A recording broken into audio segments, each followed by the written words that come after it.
காணாம பதறமாயிட்டா. கவலைப்படாதம்மா, கடவுள் செய்தானே ஒண்ணு நடக்கல. கீதா, மேல நடக்க வேண்டியதை பார்ப்போம். அப்படி ரெஸ்ட் இருக்குமா?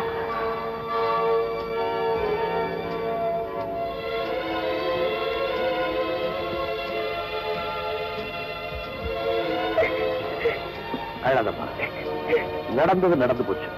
அதை நினைச்சு அழறதுனால எந்த பலனும் கிடைக்க போறது? புறப்படும் போது நாம எல்லாரும் எவ்வளவு சந்தோஷமா புறப்பட்டோம்.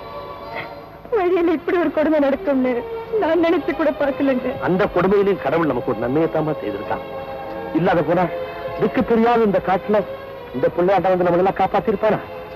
அப்படி காப்பாத்தின எல்லாரையும் பத்திரமா ஊர் கொண்டு போய் சேர்க்க வேண்டியது என் கடமை. அதை எப்படி நிறைவேற்றுறதுன்னு எனக்கே தெரியல. என் உயிரை கொடுத்தாவது உங்களை எல்லாம் ஊரு கொண்டு போய் சேர்க்க. அப்போ இந்த காட்டு மனுஷன் தயவாலதான் நம்ம ஊரு போய் சேர போறோமா? நானும் நாட்டு மனுஷன் தான். உங்க பேர்? ஜம்பு. உன்னை தவிர வேற யாராவது இந்த காட்டுல? நீ மட்டும் எப்படி தங்கி வந்த? அதெல்லாம் அப்புறம் சொல்றேன்.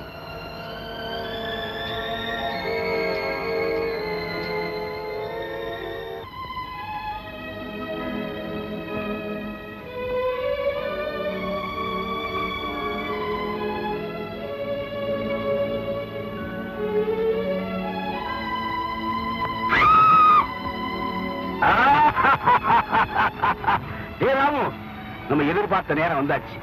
இன்னைக்கு புதையல் எங்க இருக்குதுன்னு நம்ம தெரிஞ்சுக்கலாம். உடனே வாங்க.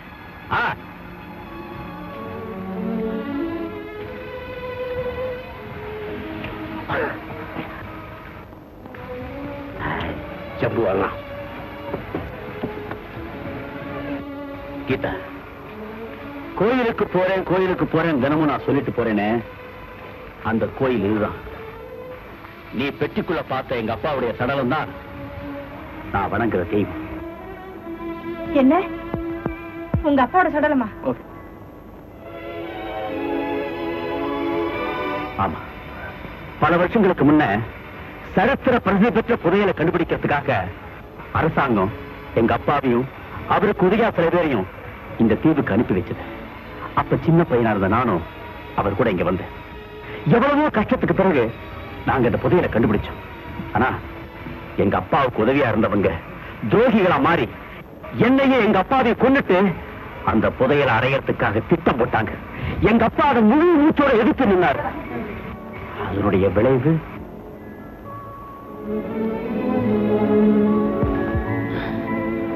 ஜம்பு, அவனுக்கு தெரியாத மறைச்சு வச்சிருந்த புதையல் எப்படியாவது அரசாங்கத்துல ஒப்படைச்சுடுப்பா. அப்பா, அன்னைக்கு எங்க அப்பா சொன்னதை நிறைவேற்றுறதுக்காகத்தான் இன்னி வரைக்கும் அபூர்வ மூலிகை மூலமா எங்க அப்பாவோட சரவத்தை பாதுகாத்து புதையல் மேல வச்சு வணங்கிட்டு வரேன். உங்க கதை என் நெஞ்சியே ஒலிக்கிருச்சு. இத்தனை வருஷமா இந்த காட்டுக்குள்ள தனிமனிதரா வாழ்ந்துட்டு இருக்கிற நீ இப்ப நூலுக்கு சொந்தமாயி. நீங்க என்ன சொல்றீங்க? உன் நெஞ்சில நெருப்பு அள்ளி போட்டீங்கிறது எனக்கு நல்லா தெரியுது. ஆனா அந்த நெருப்பு அள்ளி கொடுத்ததே நீதான் கீதா. ஆமா, அன்னைக்கு என் பொறுப்புல உள்ள உயிரை கொல்லக்கூடாது, அவனை காப்பாற்ற வேண்டியதனுடைய கடமை. அதுக்காக நம்ம காதலையும் தியாகம் செய்ய தயாரா இருக்குன்னு சொன்னேன். அப்படிப்பட்ட நீயா இன்னைக்கு என் பொறுப்புல உள்ள இத்தனை உயிரையும் காப்பாற்றுறதுக்காக நான் காதலை தியாகம் செய்யறத தவறா நினைக்கிறேன்? அது உங்க தவறு இல்லைங்க.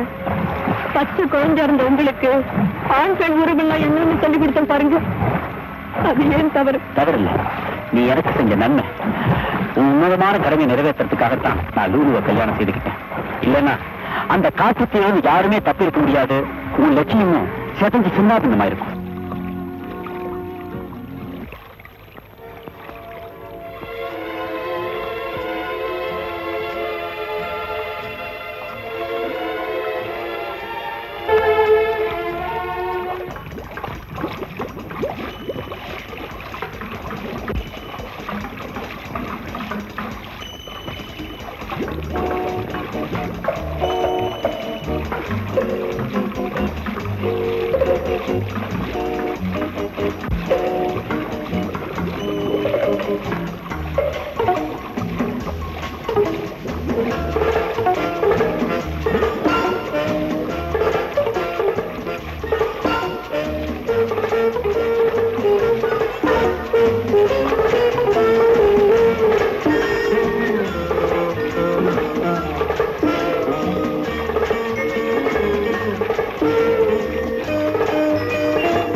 செத்தவங்களை தெய்வம்னு சொல்லுவாங்க.